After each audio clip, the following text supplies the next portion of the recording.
myself Chuamochinda. I know it's very hard for someone to pronounce, but I'm originally from Yaoundé, Cameroon, and I was born in August 19, 2002. So that technically makes me 22 years old.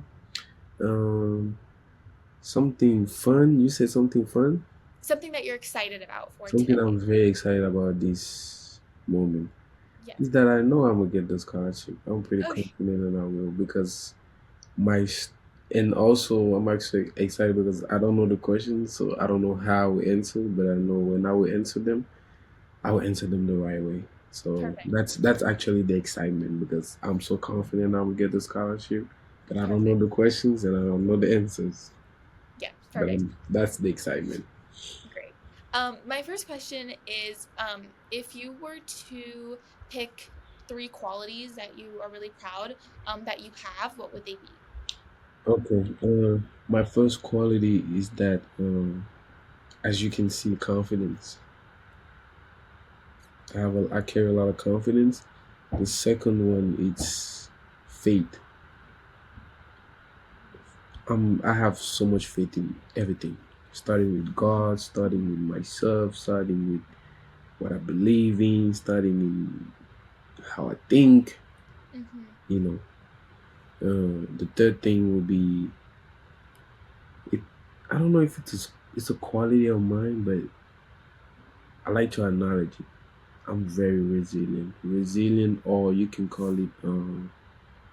Some people can call it survivor. Yeah. I can survive in any situation. I've been in many situations and I've survived. But to go back to the first one when I was talking about confidence, is because it's the way I grew up. I Mm-hmm. had to build some kind of confidence. I used to be bullied a lot, so I found a way to build myself up. And also when I mentioned about my second point was faith, because through a lot of things that I've achieved, I only been successful at them because I put all my belief that it could work. So that's Yeah. why I have a lot of faith, not only in God but in God first of all, because it's the most important thing Yeah. to me. And after that, I believe in myself. I believe that whatever I put my mind into, I can have it. I believe, like right now, I believe one day I will have a building in downtown LA one day Oh, with my that's a name on it. wonderful goal. There's a tower called the Trump Tower in New York. Mm-hmm. I believe there's a tower we call Noah's Tower or Trumbo's Tower in LA, downtown LA. I just believe it. Yeah. Do I know how it's gonna happen? I don't know. But yeah. Wonderful goal. Do you feel like you have like an accomplishment or a personal project that you've worked on in the past or are currently working on that you're really proud of? Current project that I have and I'm very proud of. I'm writing a movie right now and I'm writing a book. What is it about? The book is about Yeah. good question. The book is about my aunt who raised me when I was a child. My mom couldn't raise me. I mean, not that she couldn't, but she was a single mom, so she had to give me to my aunt. So my aunt was raising me. But my aunt ended up being so much impactful in my life that anything you see me behaving, acting, it came from me learning from her as well. So I would say I learned a lot from her.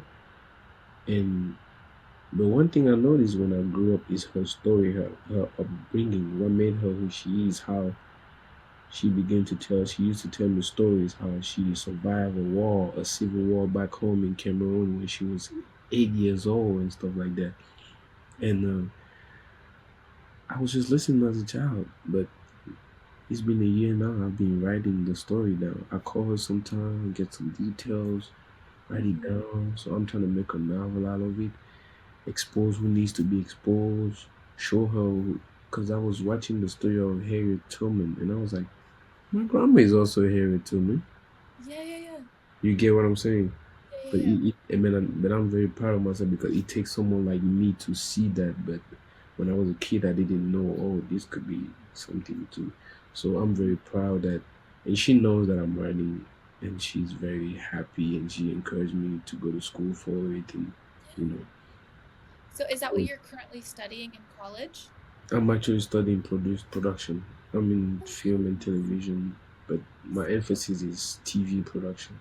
Even though Cool. I like movies, but I don't like to be on movie sets. It's for, Yeah. but I would love to be on TV show sets. Those are the best. Very Yeah. cool. Is that was that something you always knew you wanted to do, or No, no? which is also, that's what I was saying. Like, it's something that I discovered within myself when I came to America, and the more I grew, and the more I actually also grew up with God, and I found my mentor, and all these things, they all connected together.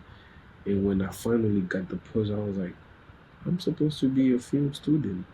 Yeah.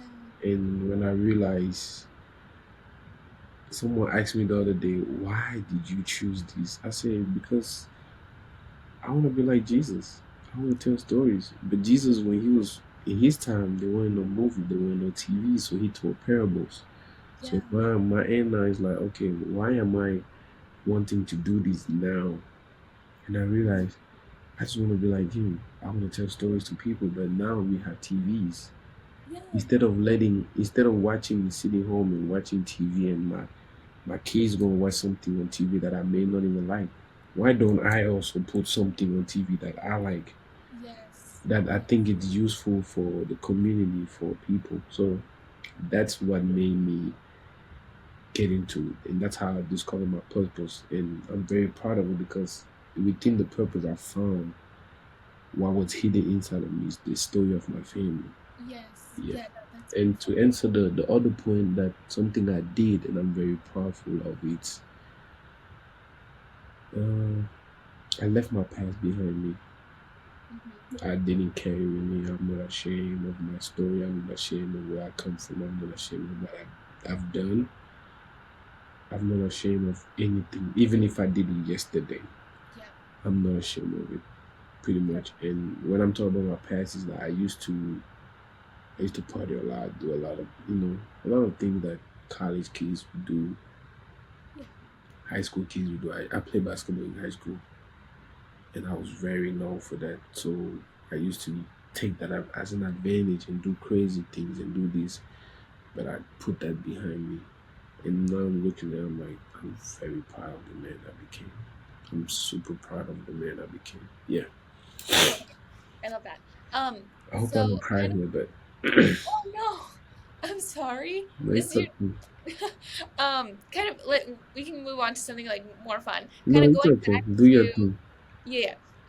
Going back to you said you're studying film. Mm. So it's, in everyone has a different definition of what education means to them. To Hmm. you, what do you feel like education means to you?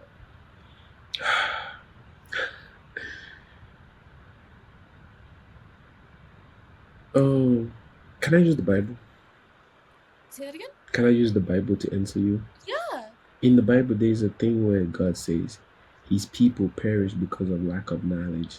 Hmm. It gives us the wisdom to know that in anything you do, if you are not knowledgeable, you will fail at it. You will, it's no way, For you to be in the, for you to wear the clothes that you wear, to look as beautiful as you are, you had to Yeah. know that, hey, I have to put this on. Yeah. You probably had to watch it on somebody else, a model or something. Be like, oh, what if I try this? That's a form of education to me. So Yeah. I think when we go on the global scale, as far as like education, going into classroom, I would tell people, you really don't need it, but it's very important that you get it, Right. because it gives you the structure with what human beings work with. Right. I could sit home and write movies by myself and write stories by myself, but I need to go to school to know what this production company that I'm gonna be working with, what are they Yes. looking for, what discipline are they. Schools bring discipline, so I may know my story, but I may not know how to tell my story. So that's why I would say yes, education is very important on a global scale. Perfect. But if someone asks me, do I need to go to school? I'll be honest with them. No, you don't Yeah. need to go to school. But do Yeah. you need education?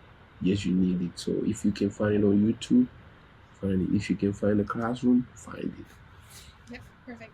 Do you so in terms of you, I know you said that you not everyone needs education. Like if you were to give them an honest answer, you would say it's not for everyone. Mm. Um, but if you could pick like a subject or a topic that could be taught in majority of schools that isn't, that could be beneficial, what would that topic or skill be?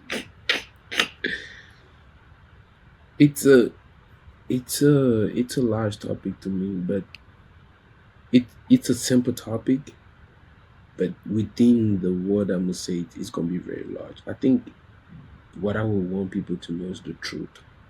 Okay. I wish there would be a subject what's called the truth in school, where Yeah. you know the truth.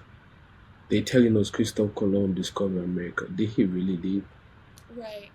You get what I'm saying? Yeah. Yeah. Did Yeah. he really discover it?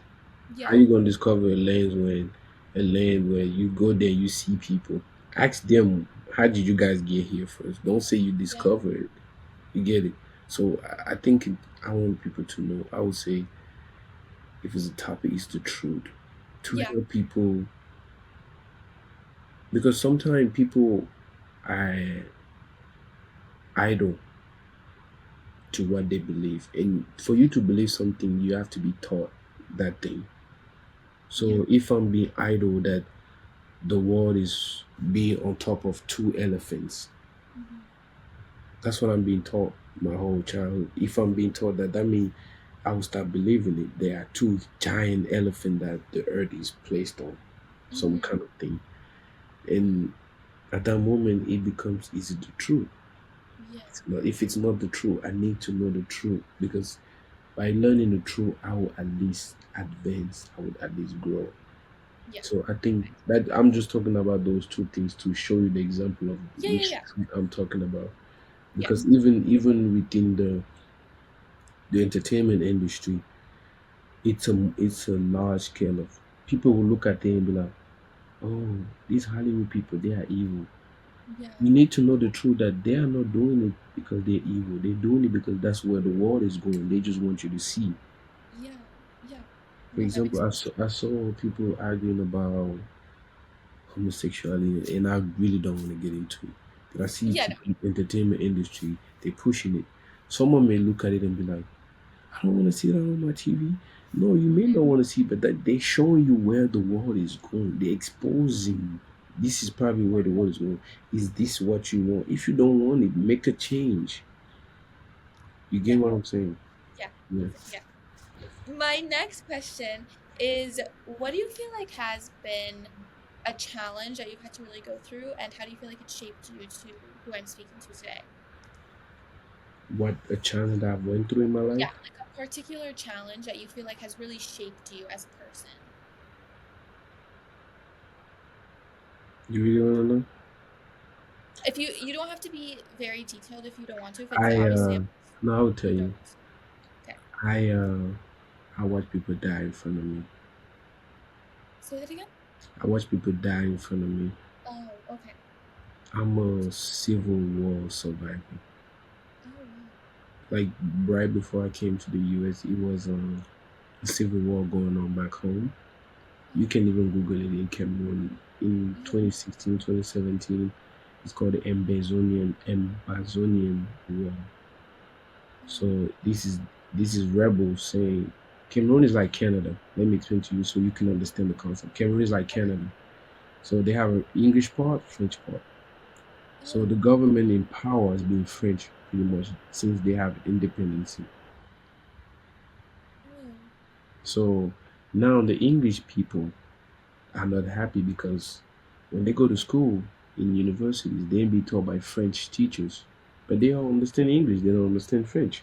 yeah. Why are you forcing them? So the English begin to rebel, and some people, a lot of other things, but they began to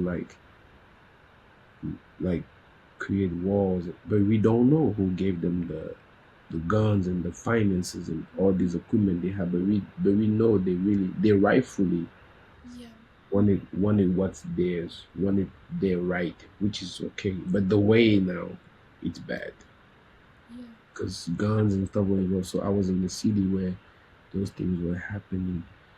And crazily, it's when I was applying for my interview, planning to come to the US and all these things. So I remember even me going to my friend's house because I didn't have a computer, I didn't have a phone.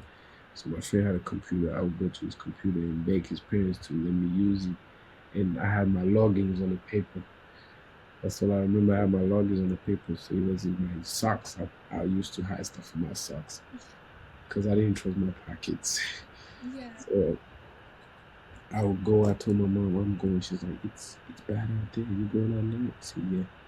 On my way there, I saw two guys, they just like military guys, but they're not even equipped to be military. They're rebels. They just want to kill people to get the attention of the government. So I was like, oh my God. I watched them go in the house, clean up everything. I saw a man. It was a man or a guy. I can't tell, but he was adult, running from the house. They get out, shooting my direction, by the way, because he's running towards the bushes where I am, and they shooting this direction. So I'm seeing him like, I was like, but I was very wise not to even open my mouth, because guess Right. what? My grandma already had told me the story of something similar she went to, and it was very tough for her because one person that she was with was her little sister. She was carrying her on the back, was screaming, and when you scream, they can hear someone's there. So I knew not to ever open my mouth. So I was like, cheers would come like this, and I saw them leave. I kept running, went to my friend's house. When I applied for that scholarship, I knew I was gonna get the scholarship. Like I was logging into my portfolio to see if they needed any more documentation or anything like that. I saw that they need anything. 2 days later, I saw the email. Oh, you have an interview with people from the school or whatever. And at the beginning of the interview, I told him, I'm gonna get this. I'm gonna get this. Because I knew I wasn't supposed to sit there and watch all these things. But I remember even days after that, we would go to school and things would get bad. We would see bodies on the floor, people dying. And you have to walk past it to go to school. Yeah. So, and when I came to America, I left my mom there and I went to the interview and it went great. When I came to America now, that what I witnessed and the peace that I had when that was around me here, welcome, all these and all that. It's like wow, it's two different worlds. So that what I witnessed shaped me to be a better person in the environment that I am now, which is peaceful. But it also that those memories allow me to understand that I have to work very hard, but I have to keep the peace. I have to stay at peace within myself, not around me, but within me. Know how to evacuate those things and be a better person. So I would say that experience shaped me to be, and even to believe in God. It shaped me to believe in God, knowing that He can allow things to happen to some people. But why did He chose Maria not to be touched by the fire and by anything going on around the world? Because He still values you. So I understood that that challenge itself made my life so much difficult because it's more mental. Yeah. No, It's more mental. I'm very sorry that you had to experience something like that at a very young age, Because I'll but be honest, when I came to America, when I learned about therapy, I ran to therapy. I yeah, did therapy for a year. I remember that's I did great. therapy for a year. I stopped 2 years ago, but I did it for a Yeah, year, for 2 years. I did online 1 year and in person 1 year. I'll go that's every week, talking about it, processing. So yeah. Hey YouTube, if you enjoyed this person's story, don't forget to subscribe below to hear more from our inspiring youth. If you want to apply for our Storyteller Scholarship or get more involved in our organization, click the link below to apply. Thanks for watching!